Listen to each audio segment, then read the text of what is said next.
When former President Rodrigo Duterte came into power, he and his team announced the most important agenda of his presidential tenure, one that is widely known as the DuterteNomics, a term that refers to the president's socio-economic plan. His policies were widely regarded to be ambitious. Amongst the most crucial and famous agendas his administration laid out was when he announced that he will pursue a golden age of infrastructures. Doing so would mean that he will increase the annual infrastructure spending to over 5% of the country's total gross domestic product. This enabled his administration to flourish in popularity after he and his team signed project after project. However, that too is just one part of his many plans. His administration went on to announce that he wanted to reform the overall taxation system. He wanted to increase competitiveness and the ease of doing business. He had also set his sights on increasing the overall human capital development by improving the education and healthcare systems and promoting science and technology. These and a few more were what was relatively known as the DuterteNomics, a 10-point agenda that the president had followed from the time of its inception in 2016 until 2022. But soon after his presidential tenure had ended, his DuterteNomics would finally conclude, and a new plan would emerge. This time, as he would like to term it as the quote-unquote Marcos economics.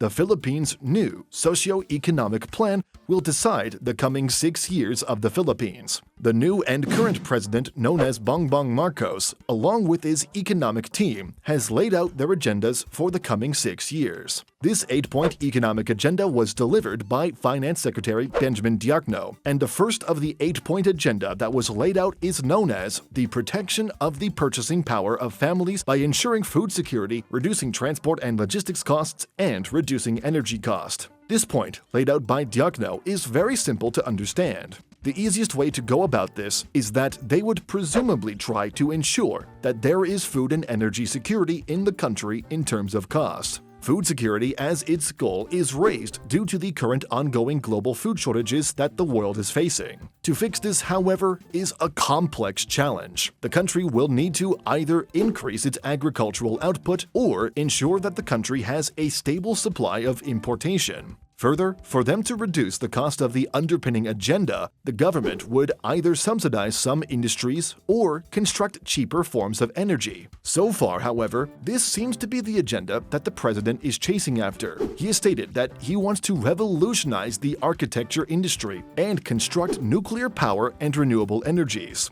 Secondly, the socio-economic agenda that was pinpointed is known as reducing the vulnerability and mitigating scarring from the COVID-19 pandemic by tackling health, strengthening social protection, and addressing learning losses. The most important feat about this is that the money and time lost and the coming challenges are going to be set in place. Can the government implement the right strategies so that they are well more prepared in the future is the question that would presumably entail them. Further, addressing learning losses is going to be an extravagant feat once accomplished, but at the same time seemed impossible. Thirdly, the plan has also sought to create more jobs by promoting investments, improving infrastructures, and ensuring energy security. In simpler terms, this agenda will continue what the previous president has done by prioritizing infrastructures, promoting the overall investment landscape, and constructing energy projects such as nuclear, solar, wind, and more. Continuing what the previous administration was doing has anyway been crucial for the country. Fourthly, the plan established the need to encourage research and development, innovation, and enhance the digital economy. This plan would be superb since we have seen the necessity of having a more robust technology infrastructure put in place. The COVID-19 pandemic has taught us that. Further, as we have recently entered this new decade, we are slowly seeing the need for more digital infrastructures because of the massive economic benefits they have generated for many countries. Finally, The economic plan has indicated that it wants to pursue a green and blue economy and establish livable and sustainable communities. The agenda that was raised here by DuterteNomics is quite aligned with some of the other points. Pursuing a blue economy means that they are going to improve the livelihood of its ocean industries, improving the country's food security through seafood and fish, and ensuring that sustainability lives on are very important, since the degradation of the ocean environment is crucial. Anyway, these are just 5 out of the 8 economic agendas that the administration has laid out, and we will not dive into everything for now. However, we can first lay out what the future may look like once all of these are properly executed. The first trend we can take a look at is the growth of its economy, or through the term gross domestic product. The economy of the Philippines when President Marcos took over was around $400 billion. By the end of 2022, this is forecasted to grow by 6 to 6.5%, depending on which institution you get it from. By 2023, it is also projected to grow by 6.3% and a further 6.5% by 2024. The impacts of the current administration on these economic trends, however, are still negligent, and most of them are still largely due to the previous government's economic policies. What would largely come out of the Marcos administration may be felt a little further by the end of his tenure, or probably further years from that, depending on what policies he aims to implement. This is not to say that he and his team will not impact the country right after his inauguration, however, because the previous administration had done a lot to the country's long-term aspects. The real estimates of how big his contribution will be compared to the previous will be really difficult to see, and we can only rely on the fact that there are a lot of studies that show that the economic performances of the sitting president are connected to the previous ones. While these growth targets are somewhere in the 6% growth rate, these targets are, unfortunately, lower than the government's targets. The usual target that the government always chooses to go after is 7 to 9% annual GDP growth.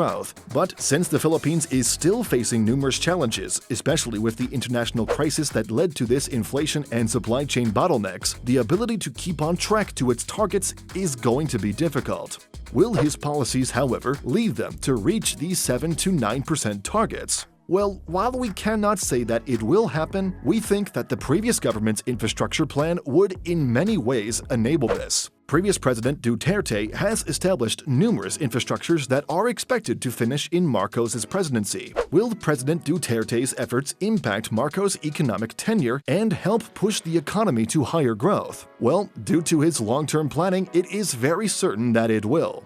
Moving on. Inflation and unemployment rate would also be the key factors that his administration's policies are aiming to control. Inflation, however, is a huge challenge. From the looks of it so far, we have seen strong moves from the country's central banks. They had consistently hiked up interest rates from 2% in April 2022 to where it is today at 4.25%. Tackling inflation is difficult as shown globally, but the Philippines is, at the very least, not experiencing as much trouble as other more developed countries. Unemployment has also incredibly been improving, and from the trends so far, the country has quickly regained its spot from the pre-pandemic levels. The unemployment rate sits at 5.2%, while pre-pandemic was somewhere around 5% as well. Now, before we end the video, the most important question that we would like to raise for the Marcos economic team is how they will ultimately address the economic impact of COVID-19. From here on out, they are burdened by this crisis. Economic losses were estimated to be around 2 to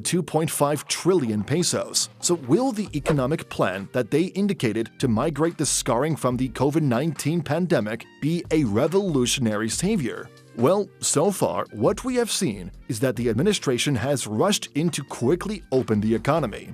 He has touted that the country is now on its way to complete recovery. He has vowed to have no more lockdowns since the need to balance the country's welfare and health with the economy was becoming more crucial. Further, as he swooped into the presidency, he also announced that on-campus education is now back. This may be a good response since it is already evident globally. But what really allowed the Philippines to tackle this situation is that they have already administered proper vaccination through its population and addressed the healthcare problems that were unseen previously. While these may mitigate some of the COVID-19 impacts already, we are still yet to see further economic actions that would address more of these issues. Anyway, Marcos' economics is still in the very beginning. We will most likely see the larger impacts later on in his tenure. For now, however, we have outlined their goals at the very start. But do you think these goals are the actual goals that the country should be en route to? Or do you think we need more ambitious plans that would push the country further into more prosperity?